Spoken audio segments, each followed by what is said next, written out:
Hello नमस्कार friends, मैं अभिषेक त्रिपाठी स्वागत करता हूं आपके अपने YouTube channel content for UPSC UPPCS पे। दोस्तों, अभी तक आपने देखा होगा कि हमारे चैनल पे एक घटना चक्र इकोनॉमिक की सीरीज चल रही थी। अब क्या हुआ दोस्तों, थोड़ा सा अपने चैनल्स पे डिमांड आने लगी कि इन्वायरमेंट एंड इकोलॉजी के भी क्वेश्चंस को यहाँ पे डिस्कस किया जाए।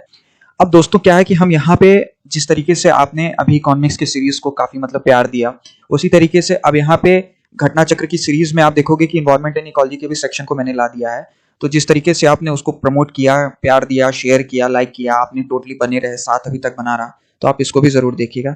और अंत में मैं बोलता हूं दोस्तों, आज थोड़ा चैनल का प्रमोशन मैं पहले ही करूंगा कि वीडियो को जरूर लाइक करिए, शेयर करिए, सब्सक्राइब करिए और हाँ, बेल आइकन का बटन जरूर दबा दिया करिए। इससे क्या होता है दोस्तों कि नोटिफिकेशंस आपको मिलते रहेंगे। ठीक है दोस्तों, आइए ज्यादा ना समय लेते हुए शुरुआत करते हैं अपने एनवायरमेंट एंड इकोलॉजी के क्वेश्चंस के। सबसे पहले क्वेश्चंस को यहाँ डिस्कस करेंगे ज्यादा ना समय लेते हुए। बेसिक क्वेश्चन है दोस्तों, ये क्वेश्चन आप देखोगे यूपी पीसीएस प्री 2019 में आया था। तो आइए दोस्तों, बेसिक क्वेश्चन है। बेसिक क्वेश्चन में क्या है दोस्तों कि आप देखोगे कि there are the given below two statements, one level at the assertion and reasoning. Assertion और रीजनिंग का क्वेश्चन है। असर्शन क्या है कि sustainable development is important for wellbeing of human society. अच्छा, सबसे पहले तो दोस्तों सस्टेनेबल डेवलपमेंट होता क्या है? सस्टेनेबल डेवलपमेंट वो होता है दोस्तों कि आप अपने संसाधनों को इस तरीके से इस्तेमाल करिए कि वो आपके लिए भी सेफ रहे और आपकी आने वाली पीढ़ी के लिए भी इस्तेमालेबल हो पाए।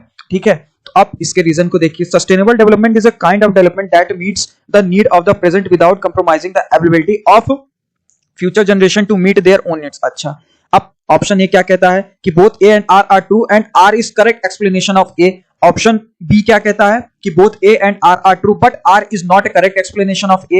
And option A is true but R is false and A is false but R is true. तो इसका आंसर क्या होगा दोस्तों? पहला वाला होगा। ठीक है, जैसा कि मैंने आपको बता दिया ना दोस्तों, क्या होता है sustainable development is a development that meets the need of the present without compromising the ability of future generation to meet their own needs. ठीक है दोस्तों, अब सेकंड क्वेश्चन को यहां पे देखते हैं। सेकंड क्वेश्चन क्या कहता है दोस्तों कि arrange the following events in chronological order, select the correct answer. मतलब इस इवेंट्स को आपको क्रोनोलॉजिकल ऑर्डर में प्रो लगाने हैं। तो पहला क्वेश्चन क्या है दोस्तों कि रियो अर्थ समिट, दूसरा है publication of the Brundtland commission report, तीसरा है enforcement of the Montreal protocol और चौथा है publications of the limit of the growth report. अच्छा, तो अब देखिए दोस्तों, पहले इन ईयर को देखते हैं। आप देखोगे the publication of the limit to the growth report कब हुई थी? 1972 में। लेटेस्ट का क्वेश्चन है दोस्तों, 2020 का प्री का क्वेश्चन है ये, 1972 में। उसके बाद आप देखोगे दोस्तों पब्लिकेशन ऑफ ब्रिटलैंड कमीशन रिपोर्ट कब हुई थी? अगस्त 1987 में। उसके बाद आप देखोगे इन्फोर्समेंट ऑफ मॉन्ट्रियल प्रोटोकॉल कब हुई थी? 89 में। और रियो अर्थ समिट 1992 में। आप एनसीईआरटी की किताब में एनवायरमेंट एंड इकोलॉजी की किताब जो बायोलॉजी में है ना, आप पढ़ोगे ना तो वहां पे आप ये 1992, इवन ऑफ ज्योग्राफी में क्लास 9th की भी बुक में आप ये चीज देखोगे। तो इवेंट क्या होगा? 72 से शुरू होगा।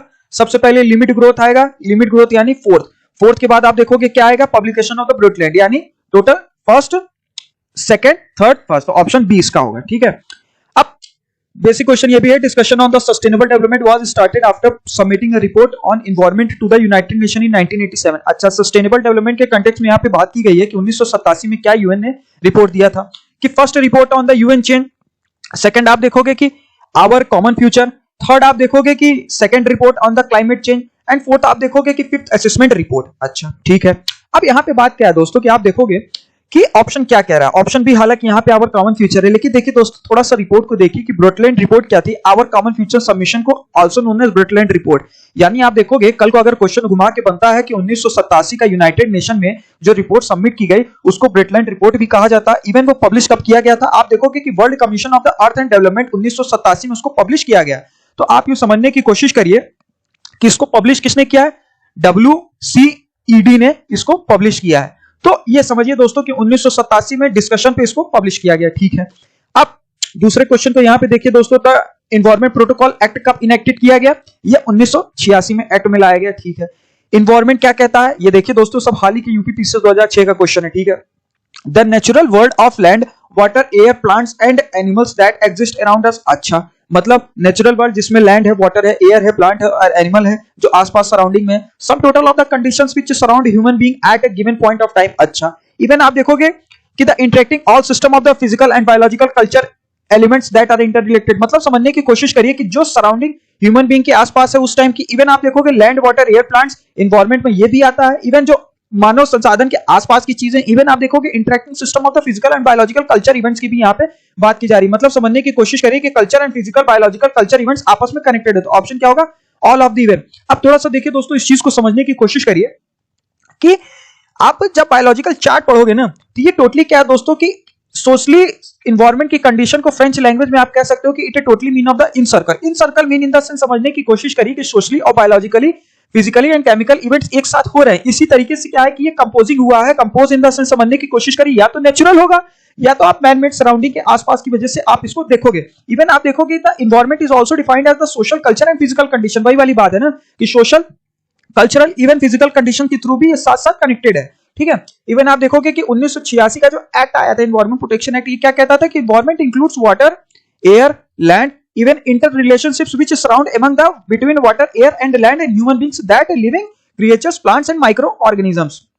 मतलब आप देखोगे दोस्तों इंपॉर्टेंट बात है कि 1986 का एक्ट है कि environment includes water, air, land and inter relationships that exist among the water, air, land and human beings which creatures, plant and, मतलब ये है कि जो इन्वायरमेंट है वो टोटली वाटर, एयर, लैंड के साथ इंटरकनेक्टेड है। ये देखिए दोस्तों मोस्ट इंपॉर्टेंट लाइन हो जाती है, ठीक है। अब पांचवें क्वेश्चन को देखते हैं दोस्तों कि पांचवा क्वेश्चन कहता है कि which of the following is not related to the environmental protection. अच्छा, इन्वायरमेंटल प्रोटेक्शन के कंटेक्स्ट में यहां पे बातें की जा रही है कि कौन सा इन्वायरमेंटल प्रोटेक्शन के एक्ट में नहीं आता है। Sustainable development, poverty alleviation, air conditions and the use of paper bag. तो आप देखोगे दोस्तों कि बात जब इन्वायरमेंट की जा रही है तो जाहिर सी बात है यहां पे आप देखोगे कि टोटली क्या होगा कि पॉवर्टी एलिवेशन को टोटली आप नेगेट कर सकते हो, तो बेसिक चीज है, ठीक है। तो इसका एक्सप्लेनेशन नहीं देखेंगे, इस क्वेश्चन को हमने डिस्कस कर ही लिया छठे वाले को। अब सातवें को देखिए दोस्तों, यहाँ पे क्या क्या कहता है कि the environment protection act for the preservation and the protection of the environment was passed by the government of India. अच्छा, तो कब पास किया गया था? आप देखोगे 1987 में इसको पास किया गया, ठीक है। अब आप 87 नहीं दोस्तों, इसको 86 में पास किया गया था। आई एम सॉरी दोस्तों, इसको 86 में पास किया गया। इवन आठवें क्वेश्चन को आप देखोगे in which of the following the environment protection act was pass, तो ये कब पास किया गया? इवन आप देखोगे ये भी 86, मतलब आप देखो कि 2017 में भी यही सवाल आया, 2014 में भी यही सवाल आया और 2013 में भी यही सवाल आया था। तो ये क्वेश्चन है लगभग जो रिपीट हुआ है। इवन आप देखोगे 9वें क्वेश्चन की यहाँ पे बात की जाए तो environment protection act in India was enacted इन, कब बात की गई? 86 में। अब एक ही क्वेश्चन अगर दोस्तों एक ही तर्ज पे होगा तो उसको डिस्कस नहीं करूंगा, इससे क्या है ना दोस्तों कि समय बहुत लगता है। इन्वायरमेंट इज कंपोजिट स्टेट, अच्छा, biotic factor, physiotherapic factor, abiotic factors and all of the above. अब देखिए दोस्तों यहां पे समझने की कोशिश करिए। सबसे पहले समझिए दोस्तों कि बायोटिक इन्वायरमेंट और एबायोटिक इन्वायरमेंट क्या होता है। बायोटिक इन्वायरमेंट और एबायोटिक इन्वायरमेंट की कंसीडर की बात करोगे ना दोस्तों, तो इन द सेंस समझने की कोशिश करिए। Biotic environment is generally made up of factors that are living things in environment, मतलब जो चीजें लिविंग थिंग्स है वो बायोटिक फैक्टर में आएगी। और एबायोटिक फैक्टर की अगर बात करोगे ना, basically made up of all physical factors that affect the human organism like temperature, light, intensity. मतलब ये समझने की कोशिश करिए कि एबायोटिक फैक्टर आप उसको कहोगे जो कि इन्वायरमेंट के फिजिकल फैक्टर्स को अफेक्ट करती है, जैसे temperature, light, intensity and water availability. तो आप यूं समझिए कि क्या कंपोजिट स्टेट है, तो मतलब इन्वायरमेंट क्रिएट किससे हुआ है? फिजियोग्राफिक फैक्टर तो यहाँ पे आ ही गया ना। फिजियोग्राफिक फैक्टर आप कैसे मानोगे? फिजियोग्राफिक फैक्टर की मतलब कि फिजिकली चेंज हो रहा है, इंसान की फिजियोग्राफी चेंज हो रही है। तो टोटली क्या है इसका answer? All of the above होगा, ठीक है। ऑल ऑफ द अबव इसका करेक्ट आंसर है, ठीक है दोस्तों। अब 11वें क्वेश्चन को यहां पे देखते हैं। ये भी देखिए दोस्तों लेटेस्ट तो 20 का क्वेश्चन है, 2020 का क्वेश्चन है, पीसीएस का ही है। अब 11वें क्वेश्चन में क्या है दोस्तों कि generally environment can be classified as the following categories. अच्छा, environment can be classified as the following categories: operational environment, physical environment, cultural environment and biological environment. अच्छा, कौन से बेसिस पे यहाँ पे क्लासिफिकेशन किया गया, तो आप बताइए कि generally environment can be classified as the physical and cultural environment. अच्छा, तो आप देखोगे कि ऑपरेशनल एनवायरमेंट को टोटली यहाँ पे नेग्लेक्ट किया गया। फिजिकल एनवायरमेंट में क्या क्या आता है? Landforms, water bodies, climate, salts and rocks and mineral. And biological में plants and animal, micro organism. Culture में क्या क्या आप देख रहे हो? कल्चर में वो कंडीशन आती है जहां पे मैन मेड फीचर्स से जैसे social, economic and political elements, ठीक है। ये 2012 का क्वेश्चन है दोस्तों, पीसीएस प्री का। Sustainable development is a matter of inter generational seasonality is respect made up of natural resources के कंटेक्स्ट में बातें। अब थोड़ा सा देखिए दोस्तों, इसको मैटर को थोड़ा सा यहाँ पे देखना पड़ेगा। क्यों? क्योंकि यहाँ पे बात किसकी जा रही है? United Nation conference of environment and development की। ये क्या कहता है दोस्तों कि the environment that meets the need of the present of the generation without compromising the ability of the future generation to meet their needs. मतलब in the sense समझने की कोशिश करें कि इस तरीके से आपको प्रेजेंट जनरेशन को अपनी डेवलपमेंट को करना होगा कि फ्यूचर जनरेशन के लिए उनकी डिमांड फुलफिल होता रहे। मतलब इन द सेंस समझने की कोशिश करिए कि हम इतना ज्यादा इंडस्ट्रियलाइजेशन या इतना ज्यादा मॉडर्नाइज ना हो जाए कि आज के संसाधन को पूरे तरीके से खत्म करने की आने वाली नस्लों के लिए बचे ही ना, ठीक है। तो यहाँ पे सवाल क्या उठता है? सस्टेनेबल डेवलपमेंट का, जो चीजें मैंने आपको शुरू में एक्सप्लेन कर दी, ठीक है। अब देखिए दोस्तों थोड़ा सा ये चीज इंपॉर्टेंट हो जाता है। सस्टेनेबल डेवलपमेंट इंडेक्स 2021 की बात है। 2021 का अगर आप डेटा देखोगे ना दोस्तों, तो 2021 के डेटा में इंडिया का 120वां स्थान है और सबसे पहले फिनलैंड है, दूसरा स्वीडन है, तीसरा डेनमार्क है और 129वां स्थान आप देखोगे पाकिस्तान का है, नेबरिंग कंट्री है, तो इसको ध्यान रखिएगा, ठीक है। अब देखिए दोस्तों ये आईएएस कपरी 2021 का क्वेश्चन है। ब्लू कार्बन क्या होता है? ब्लू कार्बन क्या होता है? Carbon capture by the ocean in the coastal ecosystem, carbon sequestered from the forest biomasses agriculture soils, carbon contained in the petroleum and natural gases, carbon present in the atmosphere. तो आप इसको निसंदेह option A समझिए। क्यों? क्योंकि आप even देखोगे sea grasses and mangroves and the salt marshes along with their coast capture hold and carbon. मतलब ये समझने की कोशिश करिए कि अपने समुद्र में जो सी ग्रासेस होते हैं ना, जो मैंग्रोव्स होते हैं, सॉल्ट मार्सेस होते हैं, ये कैप्चर करते हैं, होल्ड करते हैं कार्बन को, जिसकी वजह से क्या होता है? Carbon sink. मतलब इन द सेंस समझने की कोशिश करिए, एक तरीके से सफाई कर्मी है, ठीक है। तो these coastal system through the much smaller in size than the planet fosters subsequated this carbon at a much faster rate and can continue for the millions of the year। मतलब समझने की कोशिश करिए कि जिस तरीके से ये अपने स्मॉलर साइज में है ना, उसी तरीके से ये कार्बन जिस तरीके से रिलीज हो रहा है मिलियंस ऑफ मिलियन ईयर से, उनको ये फास्टली क्या कहते हैं कि कंज्यूम करने में काफी हद तक मदद करते हैं। तो वो जब मदद करते हैं ना, तो आप देखोगे कि उसी को ब्लू कार्बन कहा जाता है। Blue carbon in the sense समझने की कोशिश करिए, आपको समझाऊं तो जैसे एक कह सकते हो कि सी मास है। देखिए दोस्तों, ये थोड़ा सा इंपॉर्टेंट है इसलिए मैं समझा रहा हूं इस कॉन्सेप्ट को। सी मास है, सी मास मतलब सी का एरिया है। तो आप देखोगे दोस्तों कि इसमें सी ग्रासेस है, मैंग्रोव्स है, सॉल्ट मार्सेस है, एल्गी वगैरह है। तो ये सारी चीजें क्या करती हैं दोस्तों कि गंदगी को खाती हैं। तो जब ये गंदगी को खाती है ना, तो जो कार्बन है, कार्बन एक्टिंग होल्डिंग कैपेसिटी है, मतलब ये जो कह सकते हो कि इन्वायरमेंट की डिग्रेडिंग फैक्टर है ना, उसको जब ये कंज्यूम करती है तो क्या होता है दोस्तों? कंज्यूम करने के बाद ये एक तरीके से स्कैवेंजर का काम करती हैं। तो इसी को इसलिए इनको बायोकार्बन कहा जाता है, ठीक है दोस्तों। तो अब 11वें प्रश्न को देखते हैं, 11वें क्वेश्चन को देखेंगे। अब क्या दोस्तों कि saving energy and the other resources for the future without sacrificing the people comfort in the present in definition of which of the following concept. अच्छा, तो इस क्वेश्चन में क्या कहता है दोस्तों कि saving energy and the other resource for the future without sacrificing. तो आप किस कंटेक्स्ट में बात है? सस्टेनेबल डेवलपमेंट, ठीक है। Which of the following sustainable development goal target with the water availability. मतलब वाटर अवेलेबिलिटी जो सस्टेनेबल डेवलपमेंट का जो गोल है अपना 2030 का, ये किस अंदर में आता है? तो आप देखोगे दोस्तों कि यूनाइटेड नेशन ने टोटल 17 सस्टेनेबल गोल को आइडेंटिफाई किया, जिसमें क्या है कि वाटर जो है वो 6वें नंबर पे आता है, ठीक है।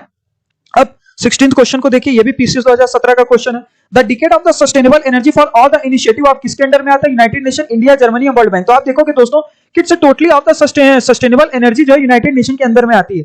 तो देखोगे कि 17 जो यूएन की लिस्ट है ना सस्टेनेबल गोल की, to call ensure the access reliable and sustainable modern energy. मतलब आप अपने एनर्जी को इस तरीके से बनाओगे, मतलब यूं समझने की कोशिश करिए कि जो हमारे रिन्यूएबल एनर्जी, रिन्यूएबल एनर्जी किस कंटेक्स्ट में बात है कि जो हम कह सकते हो कि पानी से, टरबाइन से जो अपनी इलेक्ट्रिसिटी को पैदा कर रहे हैं ना दोस्तों, उस तरीके से हम अपने संसाधनों का इस्तेमाल करेंगे कि वो अपनी फ्यूचर वाली जनरेशन के लिए भी बचे, ठीक है।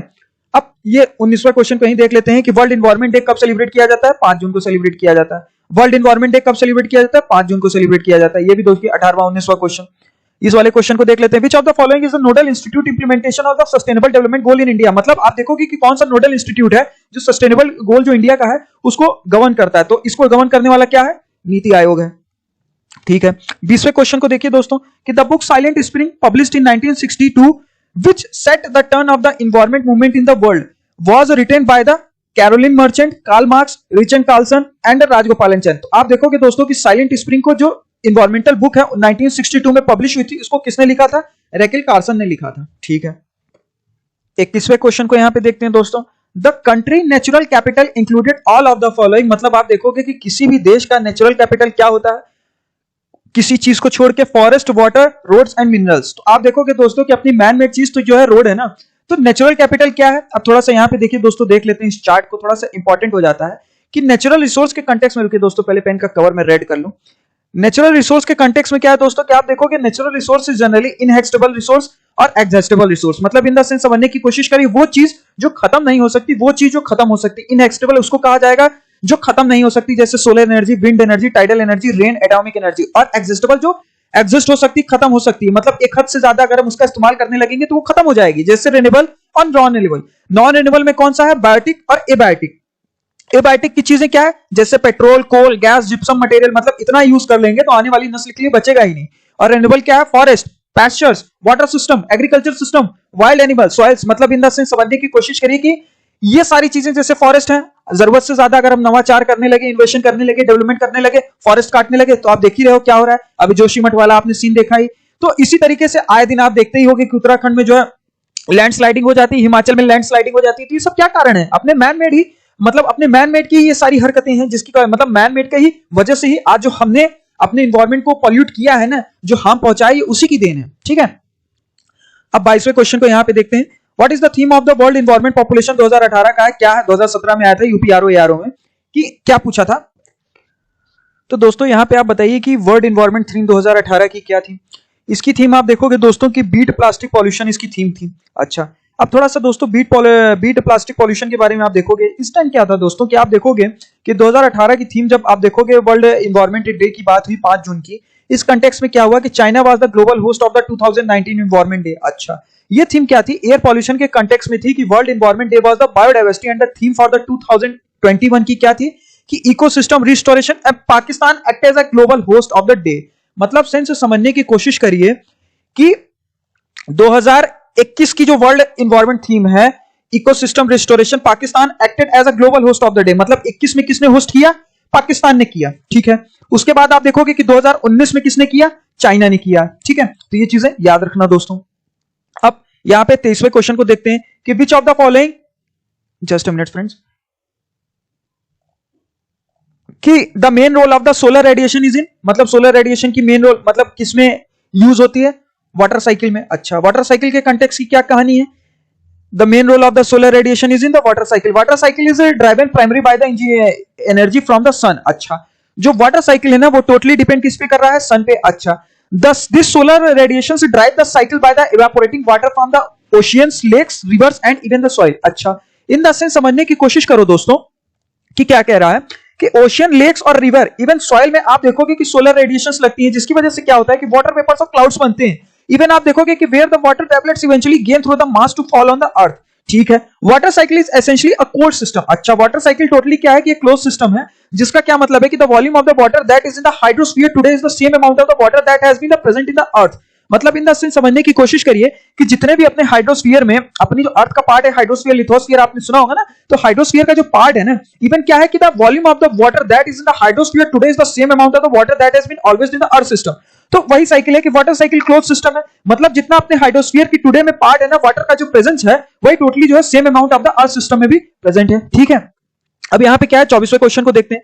अर्थ एनवायरमेंट इंजीनियरिंग रिसर्च इंस्टीट्यूट कहां पे है? ये देखिए दोस्तों, थोड़ा सा इंपॉर्टेंट है। 2014, 2012, 2011, 2010 उत्तराखंड पीसीएस, यूपी पीसीएस 2005 कहां पे है? नागपुर में है। ठीक है, when and where the environment engineering research institute, मतलब क्या है कि एनवायरमेंट इंजीनियरिंग रिसर्च इंस्टीट्यूट कब स्टैब्लिश किया गया था? नागपुर 1958 में इसको स्टैब्लिश किया गया था। अच्छा,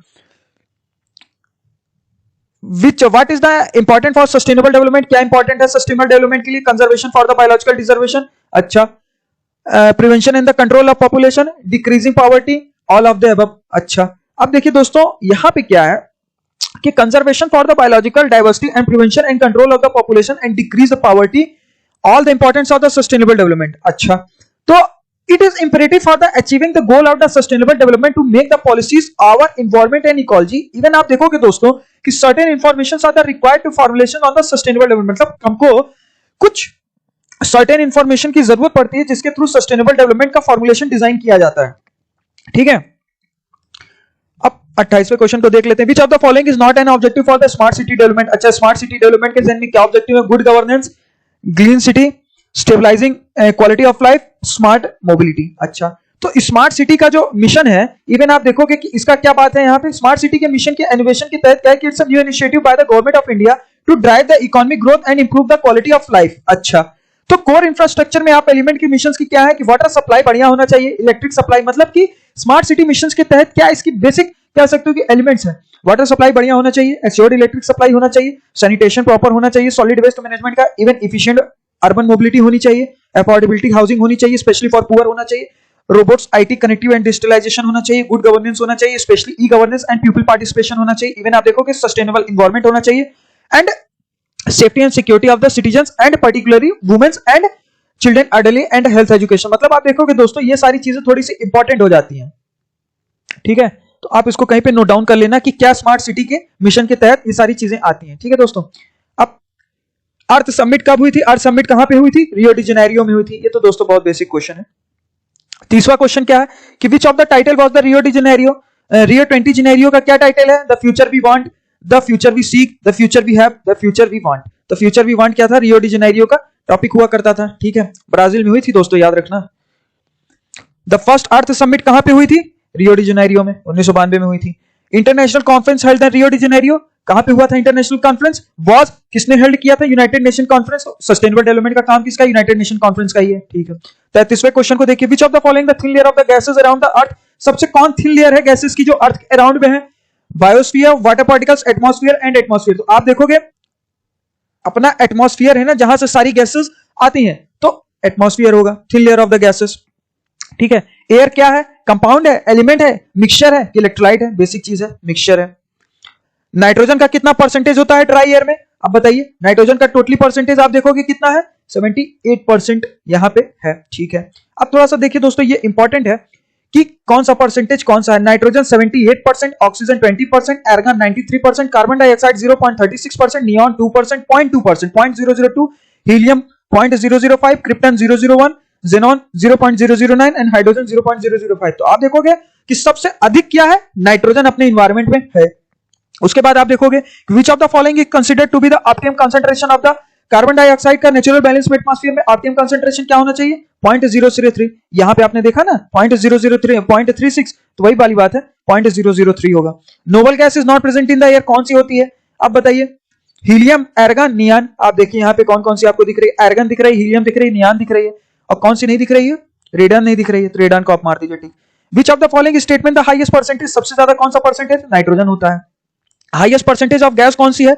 नाइट्रोजन है। In which of the following plants and air tree vanish from the air the gases form will decrease. मतलब आप देखोगे कि कोई भी प्लांट और ट्री जो है जो वैनिश हो रहे हैं, तो कौन सी गैस उनसे रिलीज हो रही है? ऑक्सीजन रिलीज हो रही है, ठीक है।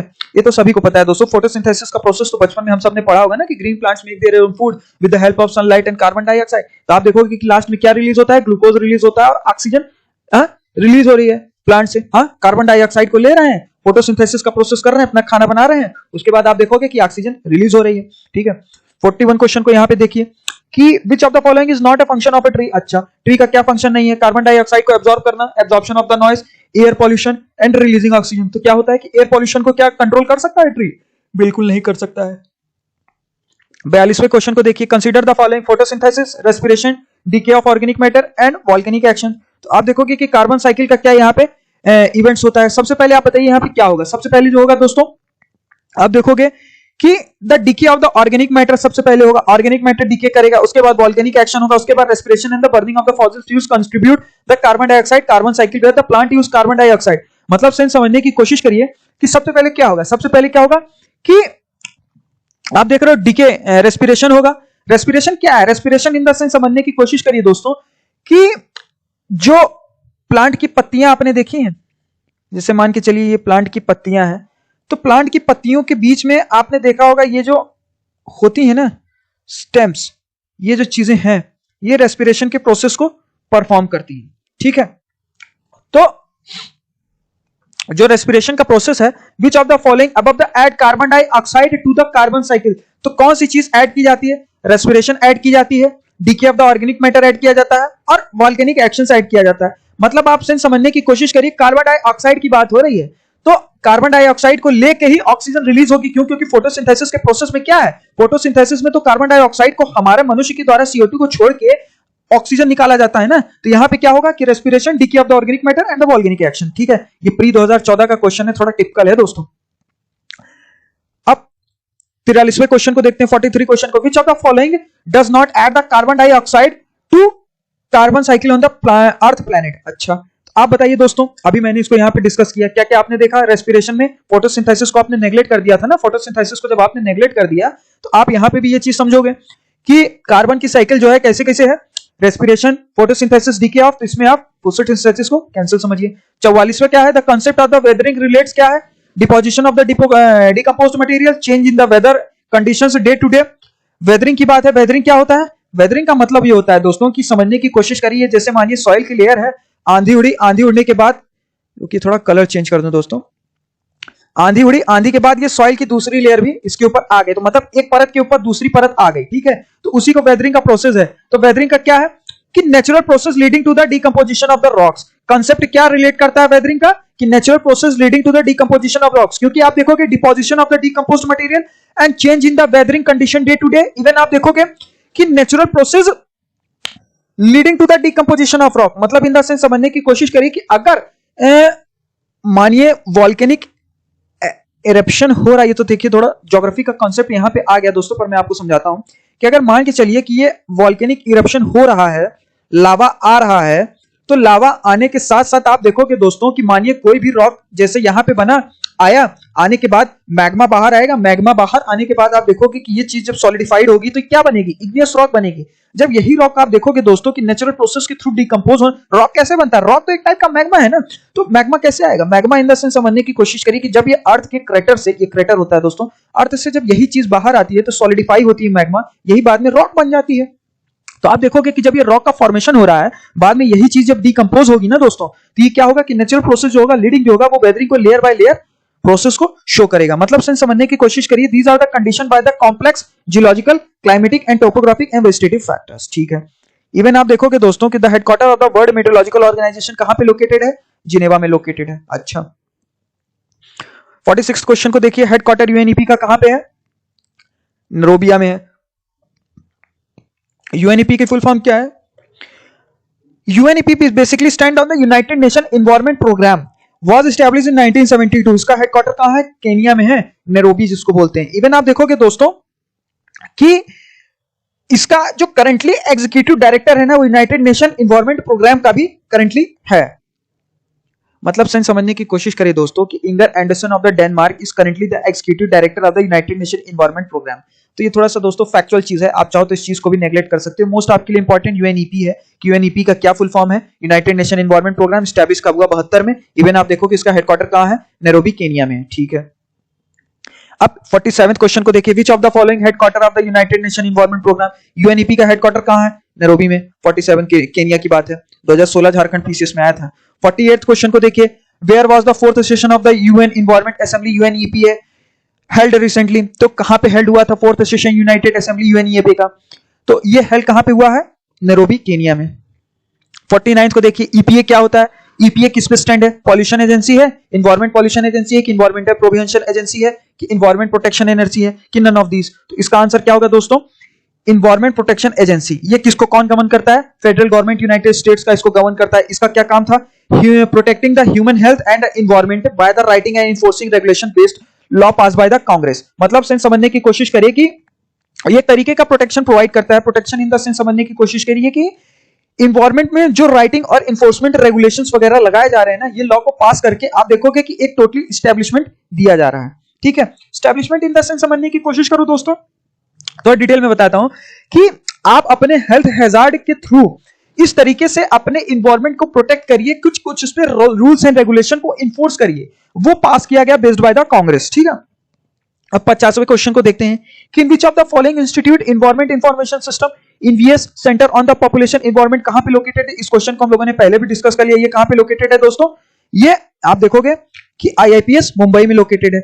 Environment information system centre on population environment, ये थोड़ा इंपॉर्टेंट है दोस्तों, ये तब की बात है जब मेंस भी ऑब्जेक्टिव यूपी पीसीएस में हुआ करता था। ठीक है, तो इस चीज को थोड़ा नोट डाउन अच्छे से कर लेना। एनईए क्या है, national inquiry act, national environment authority, national examination agency. NEA is basically stands for the national environment authority. ठीक है, हेडक्वार्टर कहां है, national Greenpeace international located का। ग्रीन पीस इंफॉर्मेशन कहां पे लोकेटेड है, एम्स्टर्डम में है, कैनेरिया में है, ऑस्टावा में है कि नागासाकी में। तो आप देखोगे एम्स्टर्डम कहां है, Amsterdam is basically on the Netherland. ठीक है, आप देखोगे दोस्तों कि ये क्या है कि ग्रीन पीस एक तरीके का नॉन गवर्नमेंटल इन्वायरमेंटल ऑर्गेनाइजेशन है, जिसके क्या कह सकते हो कि बेसिकली 55 कंट्रीज में आप इसके ऑफिसेस को पा जाओगे, लेकिन इसका हेडक्वार्टर जो है वो नीदरलैंड में है।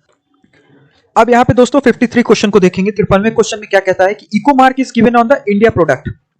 ठीक है, इको मार्क क्या है, इंडियन प्रोडक्ट का किस पे दिया जाता है, प्योर एंड अनड्यूरेटेड पे, rich in proteins and environmental friendly and economic valuable. तो इको मार्क आप देखोगे इंडियन प्रोडक्ट्स पे इन्वायरमेंटल फ्रेंडली प्रोडक्ट्स को दिया जाता है। ठीक है, ये कब दिया जाता था, इस स्कीम को स्टार्ट 1951 में 1991 को दिया गया। ये आप देखोगे क्या था दोस्तों कि national standards organisations of the India to produce the confirmation to set of the standard aims to ensure the least impact on ecosystem. मतलब आप देखोगे कि ये एनवायरमेंट पे अपने इकोसिस्टम पे लीस्ट इंपैक्ट देते हैं ये प्रोडक्ट्स, जो इन्वायरमेंटल फ्रेंडली प्रोडक्ट्स होंगे।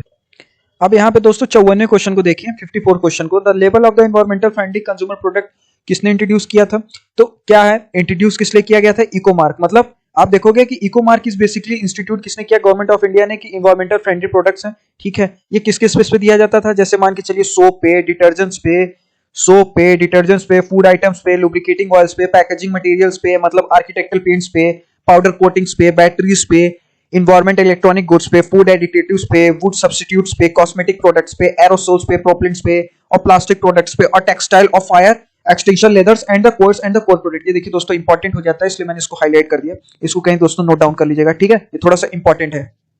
अब 55वें सवाल को यहाँ पे देखते हैं, 55 क्वेश्चन को। ये क्या कहता है दोस्तों कि सस्टेनेबल गोल्ड 2019 का जो इंडेक्स है रिलीज हुआ नीति आयोग द्वारा, कि कौन सा स्टेट जो है इंडिया का वो फर्स्ट पोजीशन पाया, तो केरला है। हालांकि दोस्तों ये माइट भी पॉसिबल बन सकता है, क्योंकि जिस तरीके से यूपी पीसीएस का ये ट्रेंड हो गया है ना कि लास्ट 2-3 साल का सवाल पूछ ले रहे हैं, तो ये आ सकता है। तो थोड़ा सा दोस्तों डेटा को याद रखना, ठीक है। सस्टेनेबल गोल्ड क्या बात की है, 30 दिसंबर को रिलीज हुआ था 2019 में, जिसमें केरला ने पहला स्थान पाया था, ठीक है, केरला पहला स्थान पाया। उसके बाद आप देखोगे कि 70 में से हिमाचल प्रदेश ने 69 पाया, स्कोर किया था। इवन आप देखोगे आंध्र प्रदेश, फिर तेलंगाना और फिर तमिलनाडु थर्ड पोजीशन पाए थे, ठीक है। तो इसी तरीके से आप देखोगे सेकंड एंड थर्ड पोजीशन, बहुत सेकंड पोजीशन तमिलनाडु को मिली और थर्ड पोजीशन आप देखोगे हिमाचल प्रदेश को मिली, ठीक है। इंपॉर्टेंट हो जाता है, देख लेना, क्योंकि पीसीएस का एक ट्रेंड बन चुका है, खासकर यूपी पीसीएस का, कि लास्ट 2-3 साल के सवाल पूछ ले रहे हैं, ठीक है, तो देख लेना अपनी सेफ्टी के लिए। आप 56 क्वेश्चन को यहाँ पे देखिए। 56 क्वेश्चन को अगर आप देखोगे दोस्तों, तो यहाँ पे क्या पूछ रहा है कि which of the following is not in the list of the top 5 state of the sustainable goal index 2019 में। तो टॉप 5 के कौन कौन से स्टेट है, हिमाचल प्रदेश, तमिलनाडु और को तो हमने डिस्कस कर ही लिया, ठीक है। तो अब कौन सा नहीं आ रहा है, गुजरात। आंध्र प्रदेश को भी यहाँ पे हमने देख लिया था, ठीक है। तो केरला को 70 स्कोर हुआ, हिमाचल प्रदेश ने 69 किया, आंध्र प्रदेश ने 67, तमिलनाडु ने 67, तेलंगाना कर्नाटका 66। तो क्या था यहाँ पे, गुजरात नहीं था, ठीक है। अब 57 क्वेश्चन को देखिए। सस्टेनेबल एग्रीकल्चर का मतलब क्या है, सस्टेनेबल एग्रीकल्चर मींस क्या है कि सेल्फ सफिशिएंसी हो, या तो to able to export and import under the WTO norms, to utilise land as its quality remain intact. तो वही वाली बात है दोस्तों, इस तरीके से यूज करो कि इसकी क्वालिटी भी बनी रहे और आने वाले नस्लों के लिए भी बना रहे, मतलब अपनी फ्यूचर जनरेशन के लिए वो यूजेबल रहे, ठीक है। अब 58 क्वेश्चन को देखिए। Which of the following state in India have recently introduced a green housing farming? Green housing pharmacy किसने इंट्रोड्यूस की थी, तो आप देखोगे पंजाब। काफी पुराना है, 2003 का क्वेश्चन है पीसीएस का, 2001 में भी ये बना था। 59th क्वेश्चन को यहाँ पे देख लीजिए दोस्तों। 59th क्वेश्चन क्या है, स्टेटमेंट के फॉर्म में है। ये क्या कहता है दोस्तों कि given below the two statements assertions natural vegetation is the true index of climate, and reason क्या है इसका, water loving plants are found in the moist nature. अच्छा ठीक है, ये असर्शन हो गया। वेजिटेशन क्या है कि ट्रू इंडेक्स है किसी भी क्लाइमेट का, और रीजन क्या है कि water loving plants are found in the moist climate. अच्छा, तो क्या है कि both statement are true and R is a correct explanation. Natural vegetation जो है वो ट्रू इंडेक्स है। थोड़ा सा देखिए दोस्तों, इसको डिटेल में देख लेते हैं। Natural vegetation is a true index of climate and increase in the quantity of carbon dioxide in atmosphere also affects the natural vegetation. अच्छा, तो इन द सेंस समझने की कोशिश करो दोस्तों कि नेचुरल वेजिटेशन क्या है कि ट्रू इंडेक्स है क्लाइमेट का।